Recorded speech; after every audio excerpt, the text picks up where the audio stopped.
Hello everyone. तो आज हम लोग स्टार्ट करेंगे केमिकल बॉन्डिंग, जो क्लास 11 का बहुत ही इंपॉर्टेंट टॉपिक है, बहुत ही इंटरेस्टिंग टॉपिक है। ठीक है, तो बेसिकली ये चैप्टर में अपने को डिस्कस करना है केमिकल्स के बारे में, उनका बॉन्डिंग नेचर्स के बारे में, इलेक्ट्रॉन का अट्रैक्शन रिपल्शन उनके बारे में, उनके फोर्सेस के बारे में डिस्कस करना है। ठीक है, तो फटाफट पता करते हैं कि केमिकल्स क्या होता है। केमिकल्स का मतलब अपने पास जो पीरियड टेबल्स होता है, उस पीरियड टेबल में ग्रुप 1 से स्टार्ट करके 18 तक जितना भी एलिमेंट तुमको मिलेगा, जितना भी एटम तुमको मिलेगा, जितना भी मॉलिक्यूल तुमको मिलेगा, उन सबको एक साथ में क्या बोल सकता हूँ? केमिकल्स। समझ में आ रहा है यार? जितना भी element, atoms, molecule, charge containing substance जो भी तुमको मिलेगा वो सब किसके अंदर चला जाएगा? केमिकल्स के अंदर। समझ में आ रहा है यार? उनके बीच में आपस में जो बॉन्ड लगता है, आपस में जो अट्रैक्शंस होता है, आपस में जो रिपल्शंस होगा, उनको हम लोग किसके अंदर काउंटिंग करेंगे? बॉन्डिंग के अंदर। तो मुझे इस चैप्टर में क्या करना है कि केमिकल्स के बारे में डिस्कस करना है, जो क्या होता है, एलिमेंट्स होता है, एटम्स होता है, उनके बारे में डिस्कस करना है, और उनका बॉन्डिंग नेचर्स के क्या होता है, कहाँ पे स्ट्रॉन्ग बॉन्ड होता है, कहाँ वीक बॉन्ड होता है, कैसा टाइप का बॉन्ड होता है, उसके बारे में डिस्कस करना पड़ेगा। ठीक है, चलो ठीक है। तो ये तो पता चल गया कि केमिकल्स का मतलब कि एक्यूमुलेशंस ऑफ ऑल द एलिमेंट्स। एक साथ मैं उसको एलिमेंट को अगर एक साथ लाऊंगा तो मैं उसको केमिकल बोल सकता हूँ, अगर इंडिविजुअली रहता है उसको फिर उसको भी मैं केमिकल बोल सकता हूँ। ठीक है, तो एग्जांपल्स ऑफ केमिकल्स अगर मैं डिस्कस करूँ तो यहाँ पे मिल जाता है सोडियम। बोलो यार। इसके बाद अपने को एक और मिल सकता है केमिकल जिसको मैं बोल सकता हूँ NaOH, है ना। इसके बाद अपने को बहुत सारा मिलता है Cl2, इसके बाद Mg, बहुत सारा है। पीरियड टेबल में जितना भी एलिमेंट है उनका कॉम्बिनेशंस को मैं क्या बोल सकता हूँ? केमिकल्स। समझ में आ रहा है? देखो यहाँ पे इसको मैं बस केमिकल बोल सकता हूँ, लेकिन अगर बॉन्डिंग का बात आएगा तो यहाँ पे बॉन्डिंग नहीं हो सकता, क्योंकि बॉन्डिंग होने के लिए मिनिमम क्या होना चाहिए? 2 एलिमेंट। क्या होना चाहिए? 2 एलिमेंट। तो 2 एलिमेंट का बात करें तो यहाँ पे बॉन्डिंग वाला नेचर हो सकता है, यहाँ पे बॉन्डिंग हो सकता है, लेकिन यहाँ पे फिर से बॉन्डिंग नहीं हो सकता क्योंकि वो सिंगल एटम है। समझ में आ रहा है? चलो ठीक है। तो यार एक बेसिक सा कंसेप्ट जो पहले पता होना चाहिए, एक चीज बताओ यार, बॉन्डिंग का मतलब मैंने बोला अट्रैक्शन भी होगा, रिपल्शन भी होगा, इलेक्ट्रॉन का शेयरिंग यूनिट भी हो सकता है। समझ में आ रहा है? अच्छा, तो देखो यार, बॉन्डिंग को पता करने के लिए, बॉन्डिंग्स को पता करने के लिए ये पता होना पड़ेगा कि बॉन्डिंग का नेचर कैसा होता है और कब कौन सा सिचुएशंस में बॉन्ड हो सकता है। ठीक है, तो बॉन्ड होने के लिए पहले ये पता होना पड़ेगा कि जो अपना बॉन्डिंग नेचर होता है, जो बॉन्डिंग नेचर होगा वो डिपेंड करेगा किसके ऊपर?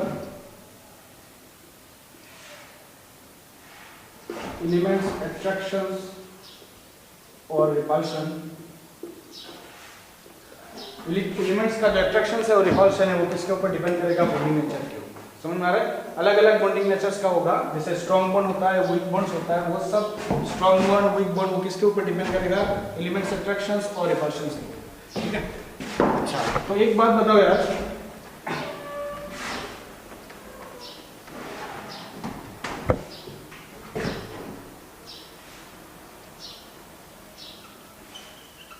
अगर मैं बॉन्डिंग एनर्जी के बारे में बात करूँ, बॉन्डिंग एनर्जी, तो बॉन्डिंग जो एनर्जी होता है वो डायरेक्टली प्रोपोर्शनल किसके ऊपर होगा? अट्रैक्शन के ऊपर। समझ में आ रहा है? बॉन्डिंग एनर्जी डायरेक्टली प्रोपोर्शनल किसके ऊपर होगा? अट्रैक्शन के ऊपर। ठीक है, और स्टेबिलिटी, अगर किसी भी बॉन्ड का स्टेबिलिटी चेक करना है वो भी डिपेंड करेगा किसके ऊपर? बॉन्डिंग एनर्जीज के ऊपर। ठीक है, तो अपने पास there are 2 types of bonds होता है, 2 टाइप्स ऑफ बॉन्डिंग नेचर्स होता है, जिसमें अपने को मिलता है, एक आ जाता है स्ट्रॉन्ग बॉन्ड के अंदर और दूसरा वाला आ जाएगा वीक बॉन्ड के अंदर।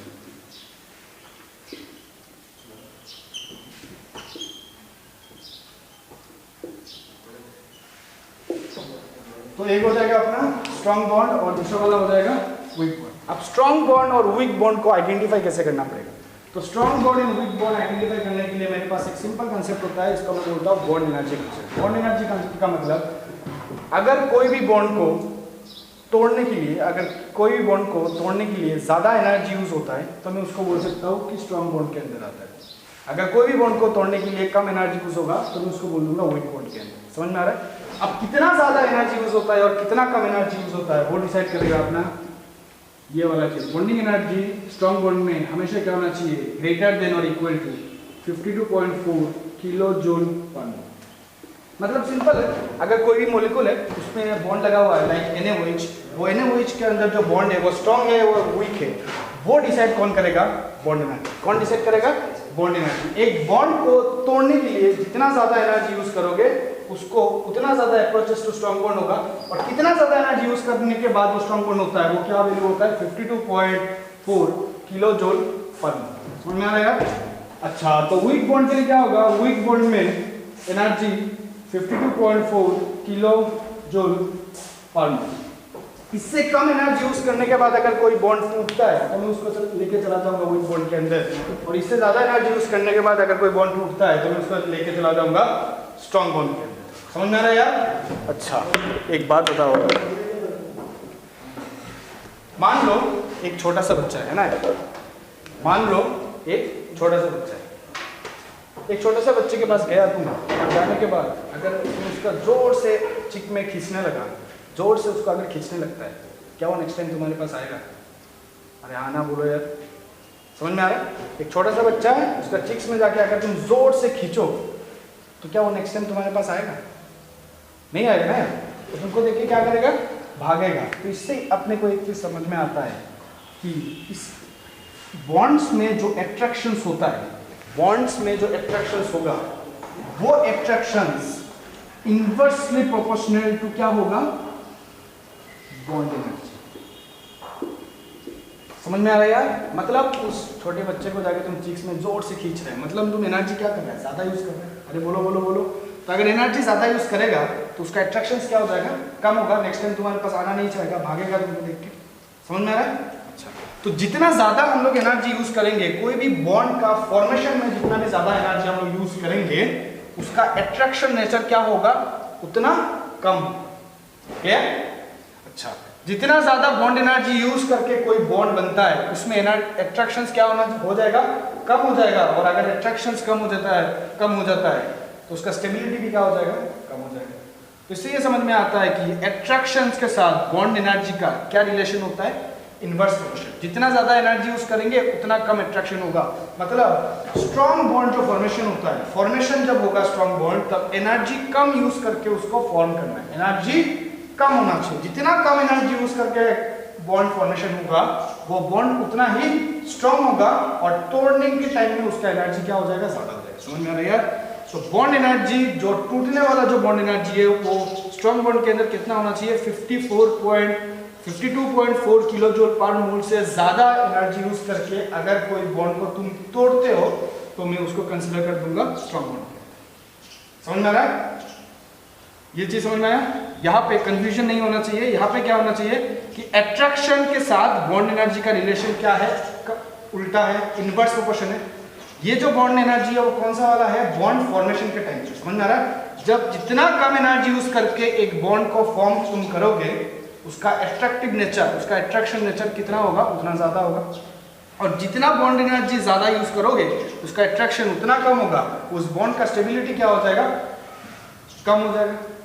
क्योंकि स्टेबिलिटी के साथ एट्रैक्शन का क्या प्रोपोर्शन होता है? Direct proportion. समझ में आ रहा है? क्लियर?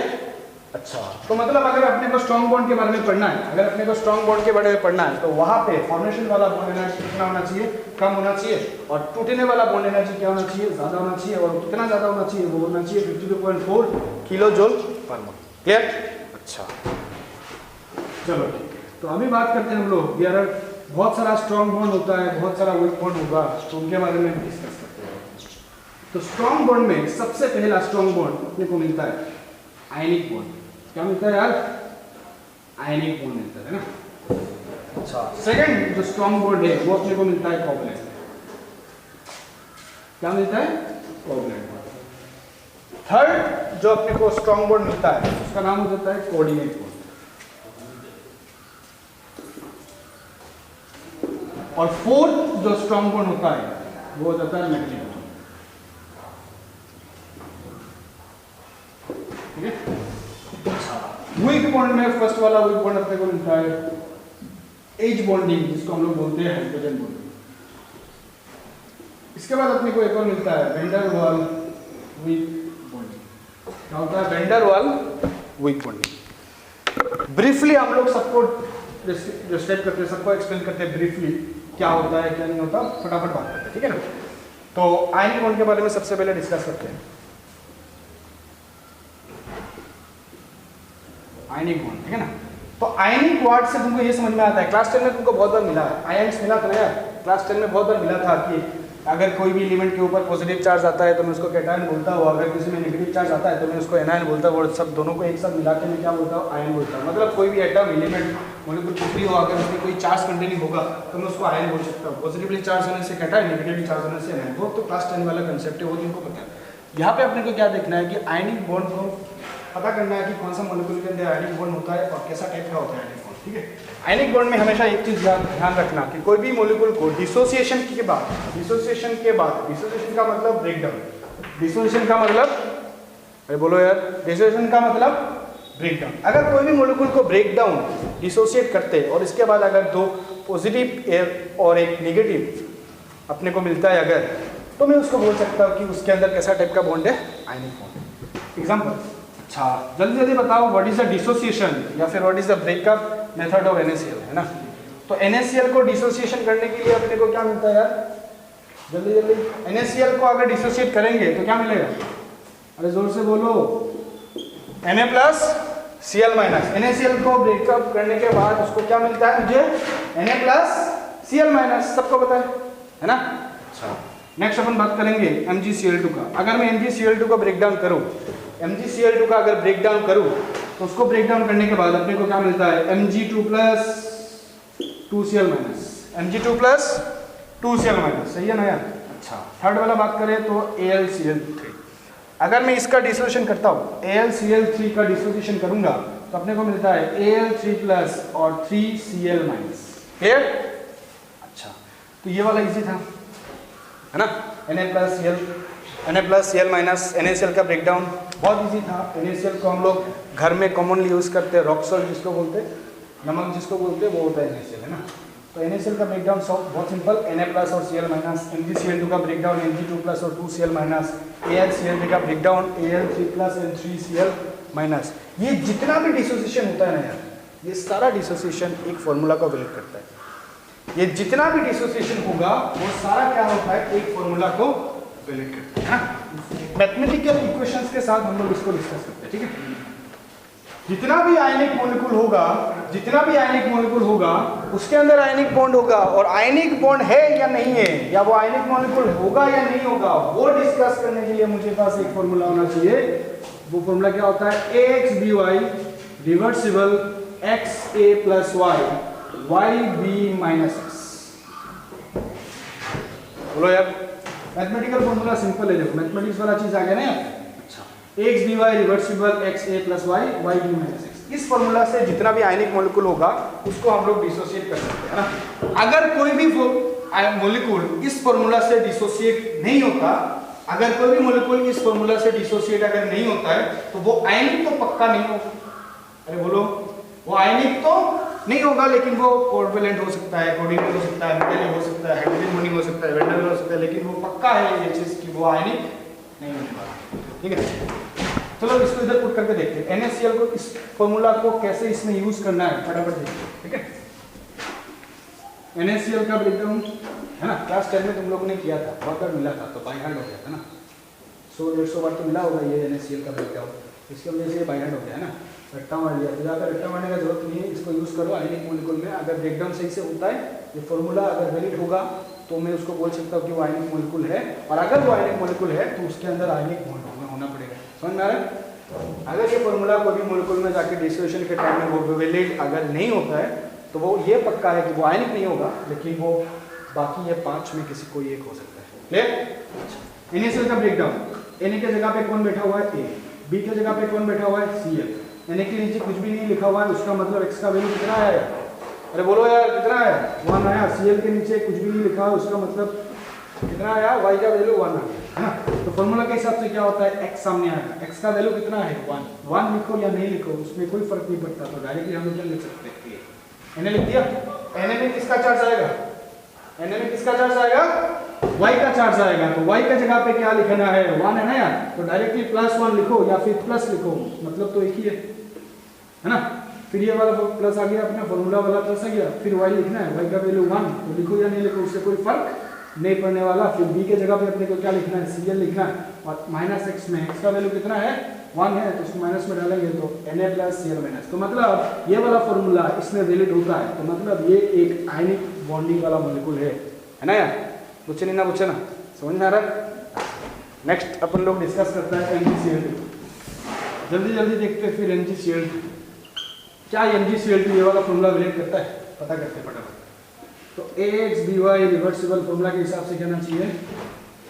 फॉर्मूला के हिसाब से क्या होना चाहिए? XA plus Y YB minus X है। अच्छा तो X के जगह A के जगह पे कौन है? अरे बोलो बोलो बोलो, A के जगह पे कौन है? Mg है। B के जगह पे कौन है? Cl।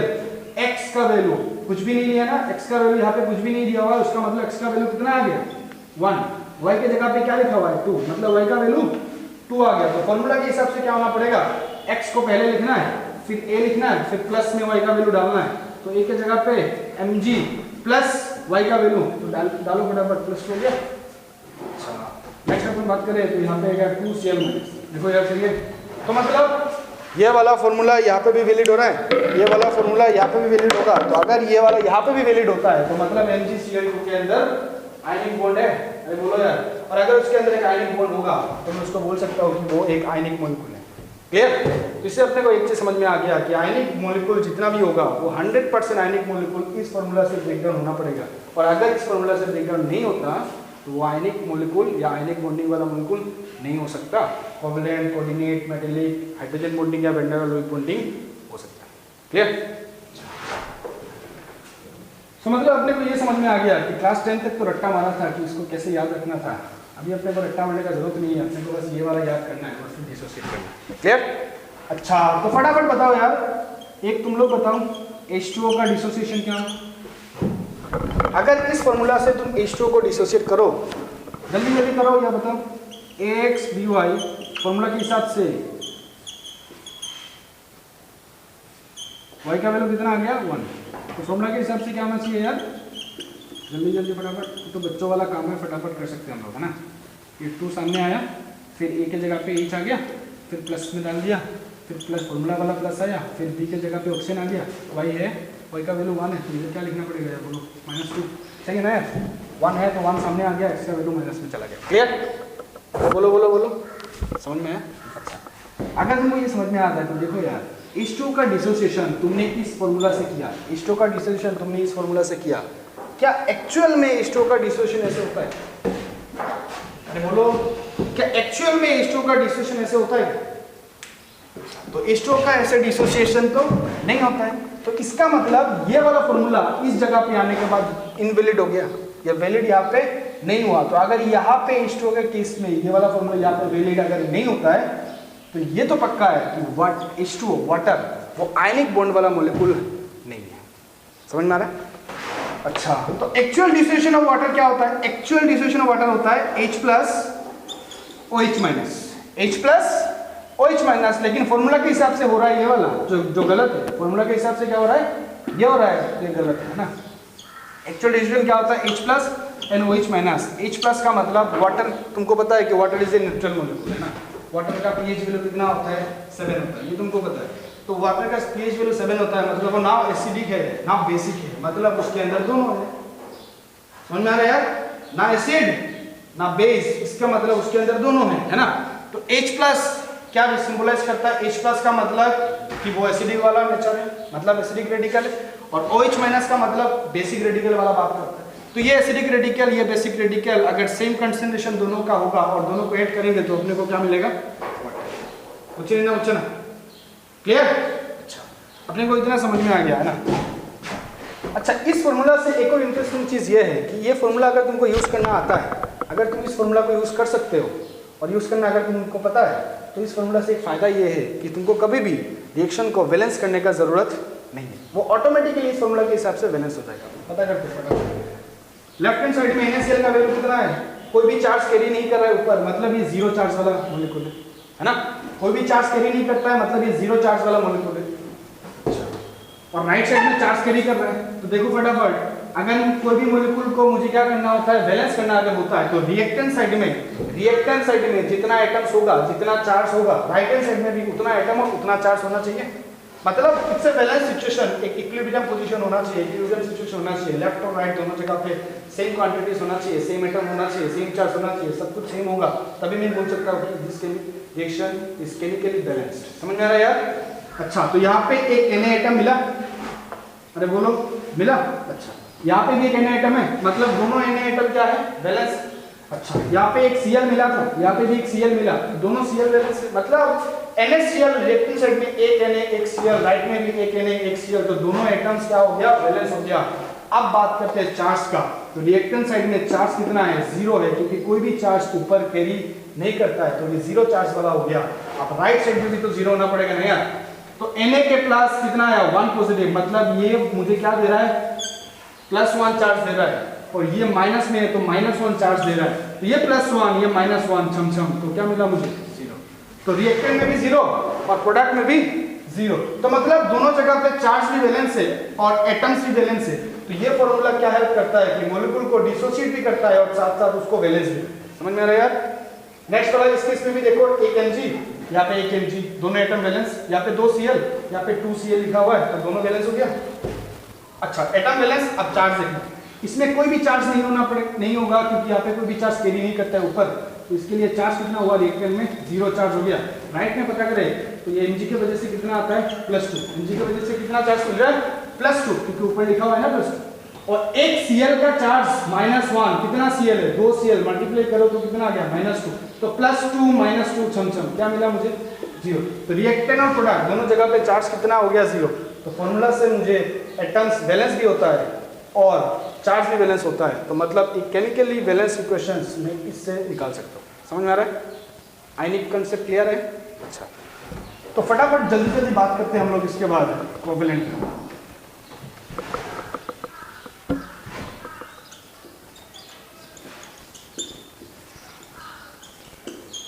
कोवेलेंट है ना, तो कोवेलेंट बॉन्ड का फटाफट बात करते हैं। देखो, कोवेलेंट को अगर समझना है अच्छे से, तो केमिस्ट्री से बाहर निकलना पड़ेगा और कुछ सोचना पड़ेगा ना। सोचते थे कोवेलेंट बॉन्ड, जहां पे भी तुमको कोवेलेंट वर्ड मिला केमिस्ट्री में, कहीं पे भी अगर तुमको कोवेलेंट वर्ड मिलता है, तो दिमाग में हमेशा एक चीज स्ट्राइक करना चाहिए, वो होना पड़ेगा फ्रेंडशिप। क्या स्ट्राइक करना चाहिए? फ्रेंडशिप। कहीं पे भी कोवेलेंट मिलता है तो क्या स्ट्राइक करना है? फ्रेंडशिप, है ना। अच्छा, तो फ्रेंडशिप एक बहुत बड़ा वर्ड हो गया है ना, अब उसको एक्सप्लेन करते हैं कैसे। मान लो मेरे जैसा मुझे एक हूबहू एग्जैक्टली सेम अगर एक लड़का मिल जाता है, समझ में आ रहा है? मतलब उसको भी शाम को मोमो खाने का मन करता है और मुझे भी शाम को मोमो खाने का मन करता है ना, उसको भी बाइक चलाना पसंद है और मुझे भी बाइक चलाना पसंद है। तो मतलब अपना मेरे जैसा मुझे अगर हूबहू सेम एक लड़का मिलता है, तो उसके साथ मेरा इजीली फ्रेंडशिप हो सकता है, क्योंकि उसके साथ मेरा सारा क्वालिटी, सारा प्रॉपर्टीज क्या होता है? मैच होता है ना। समझ में आ रहा है यार? क्लियर? सो इजीली फ्रेंडशिप हो सकता है ना यार। तो कोवेलेंट वाला केस में भी ये होता है कि जितना भी तुमको मॉलिक्यूल मिलेगा, अगर वो आइडेंटिकल मॉलिक्यूल्स होगा तो कुछ भी नहीं सोचना है, वो डायरेक्टली किसके अंदर चला जाएगा? कोवेलेंट बॉन्ड के अंदर। फटाफट बात करते हैं। जैसे कि अपने को मिलता है O2, 2 ऑक्सीजन है ना यार, अरे बोलो बोलो बोलो बोलो। O2 2 ऑक्सीजन है, एक ऑक्सीजन एटम एक दूसरा ऑक्सीजन एटम के साथ हूबहू मिलता है, पूरा सारा क्वालिटी मैच कर रहा है, इसका जितना प्रॉपर्टी होगा उसका भी वही प्रॉपर्टीज होगा, तो सारा प्रॉपर्टीज मैच करता है, तो डायरेक्टली इसको किसके अंदर डाल सकते हैं? कोवेलेंट के अंदर। समझ में आ रहा है? जैसे कि O2 मिल गया, F2 मिल गया, Cl2 मिल गया, Br2 मिल गया, I2 मिल गया, जितना भी तुमको 2 2 3 3 4 4 आइडेंटिकल्स वाला मिलेगा, वो सारा चला जाएगा किसके अंदर? कोवेलेंट के अंदर। समझ में आ रहा है यार? अच्छा, फ्रेंडशिप में एक और चीज़ भी होता है ना यार, जैसे कि मान लो मेरे पास बाइक है और मेरे दोस्त को चाहिए बाइक, उसके पास बाइक नहीं, उसको बाइक चाहिए, तो आके मांगेगा ना मुझे बाइक, तो मैं तो उसको बाइक दूंगा, है ना। दोस्त है अपना तो बाइक तो देना पड़ेगा, तो मैं उसको बाइक दूंगा और साथ साथ में उसको क्या बोलूँगा कि तुम पेट्रोल डाल देना। समझ में आ रहा है यार? मैंने उसको बाइक दिया, ये रिटर्न उसको क्या देना है? पेट्रोल देना है। मतलब अपने पास जो शेयरिंग होना पड़ेगा, वो शेयरिंग कैसा होना चाहिए? जैसे शाम को मोमो खाने चला गया मैं अपने दोस्त को लेकर, एक दिन मैं खिला दिया उसको मोमो, दूसरे दिन उसको भी तो खिलाना पड़ेगा ना यार, अरे बोलो यार। समझ में आ रहा है? हाँ, तो सिमिलर कॉन्सेप्ट यहाँ पे भी है कि ये जो आइडेंटिकल्स वाला मैंने बोला, वहाँ पे एक चीज़ ध्यान रखने वाला ये चीज़ है कि जब भी आइडेंटिकल्स होगा तब इक्वल शेयरिंग होना पड़ेगा। क्या होना पड़ेगा? Equal sharing. तो इक्वल शेयरिंग किस चीज़ का होना पड़ेगा? इलेक्ट्रॉन्स का, है ना। Equal sharing of electron. Equal sharing of electron होने के बाद जो बॉन्ड बनेगा उस बॉन्ड को मैं क्या बोलता हूँ, कोवैलेंट बॉन्ड। जैसे एक ऑक्सीजन एटम के पास कितना होता है यार, 6 electron. Oxygen atom belongs to group 16। कितना ग्रुप में बिलोंग करता है, ग्रुप 16 में बिलोंग करता है। 16 का लास्ट डिजिट क्या है, 6 है। तो इस ग्रुप में जितना भी एलिमेंट होगा उनका वैलेंस इलेक्ट्रॉन कितना होगा, 6 होगा। तो 1 2 3 4 5 6 हो गया। एक दूसरा ऑक्सीजन एटम है, उसके पास भी कितना होगा, 1 2 3 4 5 6 हो गया। इसका जरूरत कितना है यार, 2 इलेक्ट्रॉन का जरूरत है। तो ये क्या बोला भैया, 2 इलेक्ट्रॉन दे दो अपने को, इसने लिया 2 इलेक्ट्रॉन है ना। तो इसका कितना इलेक्ट्रॉन हो गया, 8 इलेक्ट्रॉन हो गया। तो ये स्टेबल हो गया, अपना ऑक्टेट कंप्लीट कर लिया। इसके पास कितना इलेक्ट्रॉन है, 6 इलेक्ट्रॉन। इसको भी जरूरत है 2 इलेक्ट्रॉन का। इसने बोला कि भाई तुमने लिया 2 इलेक्ट्रॉन, अपने को भी चाहिए 2 इलेक्ट्रॉन, तो इसने भी लिया 2 इलेक्ट्रॉन। इसके पास भी हो गया 8 इलेक्ट्रॉन। तो ये भी स्टेबल हो गया। इसके पास भी 8 इलेक्ट्रॉन, इसके पास भी 8 इलेक्ट्रॉन हो गया। और बीच में शेयरिंग कितना इलेक्ट्रॉन का हो गया यार, इसका 2 इलेक्ट्रॉन और इसका 2 इलेक्ट्रॉन। और अपने को पता है यार, दुनिया में जितना भी लोग हैं जो केमिस्ट्री रिलेटेड पढ़ता है उन सबको पता है कि एक बॉन्ड में 2 इलेक्ट्रॉन होता है। अरे बोलो यार, एक बॉन्ड में कितना इलेक्ट्रॉन होता है, 2 इलेक्ट्रॉन। तो 4 बॉन्ड में 4 इलेक्ट्रॉन में कितना बॉन्ड होगा, 2 बॉन्ड होगा। तो यहाँ पे कितना मिलेगा, ऐसा हो रहा है ना। तो ये कैसा टाइप का बॉन्ड हो गया, कोवैलेंट बॉन्ड। क्लियर। अच्छा, तो कभी कभी ऐसा भी तो होता है, कभी कभी तुमने सुना होगा कि एक छोटा सा बच्चा और एक बड़ा आदमी का, बुढ़ा आदमी का, नाना जी का, ऐसा होता है ना कभी कभी फ्रेंडशिप। एक छोटा बच्चे के साथ एक बड़ा आदमी का भी होता है फ्रेंडशिप, है ना। छोटा बच्चा और बड़ा आदमी का भी होता है फ्रेंडशिप। सिमिलर केस यहाँ पे भी होगा। तो यहाँ पे मैंने बात किया फ्रेंडशिप, तो हर एंगल से हम लोग फ्रेंडशिप के बारे में डिस्कस करेंगे। तो यहाँ पे जो छोटा बच्चा है, जो अभी डिस्कस किया था ना हम लोग ने H2O के बारे में, ये जो छोटा बच्चा है वो हो गया हाइड्रोजन, और जो बड़ा बच्चा है वो हो गया ऑक्सीजन। अब छोटा बच्चा बड़ा बच्चा का मतलब ये यहाँ पे ये चीज़ है कि ऑक्सीजन और हाइड्रोजन का large size difference, oxygen and hydrogen का लार्ज साइज डिफरेंस। तो मतलब कोवैलेंट वाला बॉन्डिंग वो भी होगा जहाँ पे 2 एटम्स के बीच में अगर लार्ज साइज डिफरेंस होगा, साइज डिफरेंस बहुत ज़्यादा अगर होगा तो मैं उसको डायरेक्टली बोल सकता हूँ कि वो किसके अंदर चला जाएगा, कोवैलेंट के अंदर। जैसे कि H2O में ऑक्सीजन और हाइड्रोजन का साइज बहुत ज़्यादा डिफरेंस है। ऑक्सीजन बहुत बड़ा है, हाइड्रोजन बहुत छोटा है। तो उनमें जो मोलिक्यूल मुझे फॉर्म होता है वो H2O, वो मोलिक्यूल कैसा मोलिक्यूल है, कोवैलेंट मोलिक्यूल।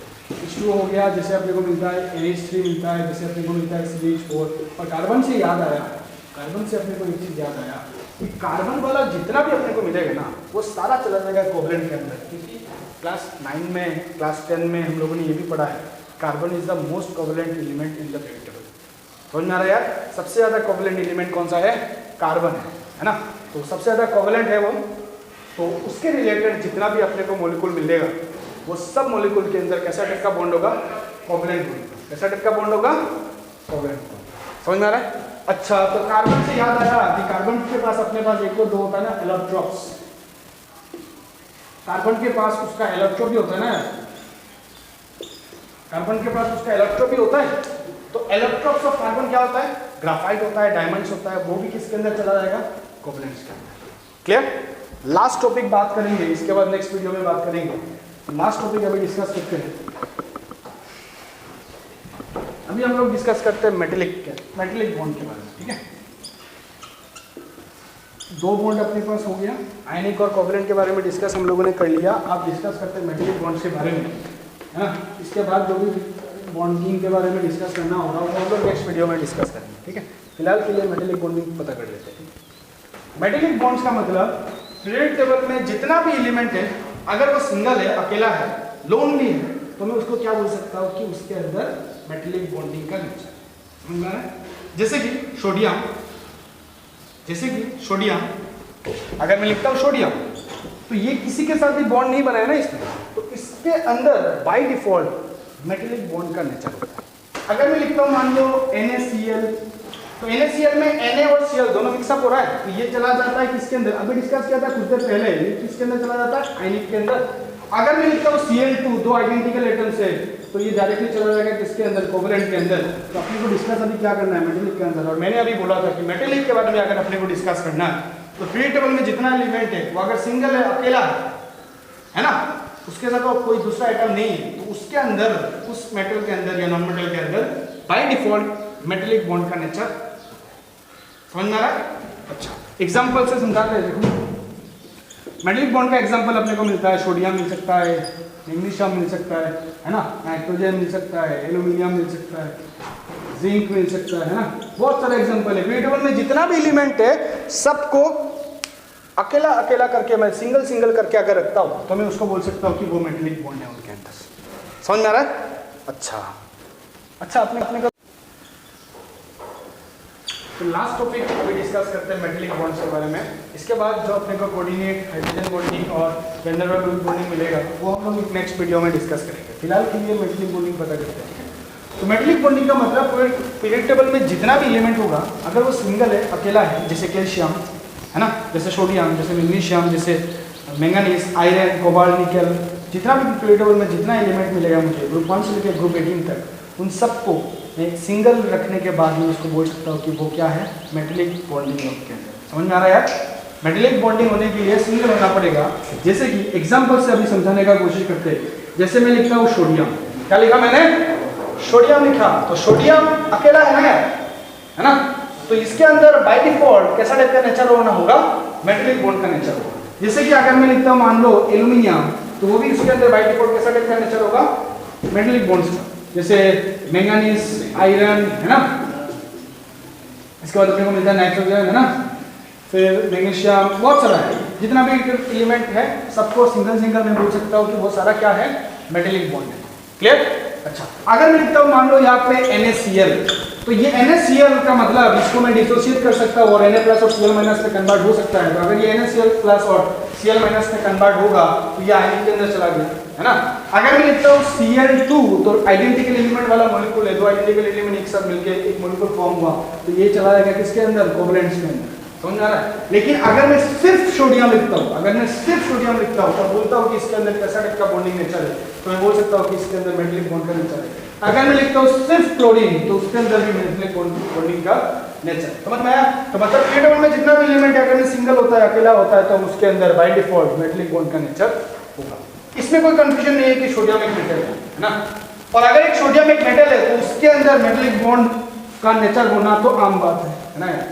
सिमिलर वे यहाँ पे भी ये भी एक मेटल है तो उसके अंदर भी मेटलिक बॉन्डिंग का नेचर होना भी आम बात है ना। सिमिलर वे ये भी मेटल है, ये भी मेटल है, लेकिन यहाँ पे आने के बाद अपने को ये पता चला कि नाइट्रोजन एक नॉन मेटल है ना, और अगर नाइट्रोजन एक नॉन मेटल है, मेटल्स के अंदर मेटलिक बॉन्डिंग होने का नेचर तो आम बात है, लेकिन नॉन मेटल के अंदर भी मेटलिक बॉन्डिंग का नेचर होता है। अब कैसे होता है समझाने का कोशिश करता हूँ, ठीक है। जैसे कि बहुत सारे लड़के होते हैं ना, बहुत सारे लड़के होते हैं, उनके अंदर भी लड़की वाला नेचर होता है। बोलो, बहुत सारे लड़के होते हैं उनके अंदर भी लड़की वाला नेचर होता है। ऐसा तो नहीं होता है ना कि 100% उसके पास बस लड़के वाला नेचर, नहीं हो सकता ऐसा, इम्पॉसिबल। सिमिलर वे मेटल के पास भी ये होता है कि जितना भी मेटल है उनके पास भी non metallic quality, non metallic वाला प्रॉपर्टी भी होता है। लेकिन मैं उसको मेटल क्यों बोलता हूँ, उसको मैं मेटल इसलिए बोलता हूँ कि उसके पास 50% से ज़्यादा क्वालिटी, ज़्यादा प्रॉपर्टी मेटल का होता है, तो देयरफॉर उनको मैं मेटल के अंदर कंसिडर करता हूँ, है ना। 100% मेटेलिक नेचर वाला कोई एलिमेंट नहीं। अगर ऐसा होता तो मैं उसको बोल सकता हूँ सुपर मेटल। समझ में आ रहा है? जैसे लड़के के अंदर भी लड़की वाला नेचर होता है, अभी बात किया, बहुत सारे लड़के लोगों ने देखना कि ईयर रिंग्स लगाता है, बहुत सारे 4, 5, 10 बार ईयर रिंग लगाता है ना। बहुत सारे लड़के को देखना हाथ के ऊपर मेहंदी लगा के बैठा हुआ है ना। एक्चुअल में तो लड़की वाला नेचर होता है। तो अभी बात करते हैं नाइट्रोजन मेटलिक बॉन्ड के अंदर कैसा है।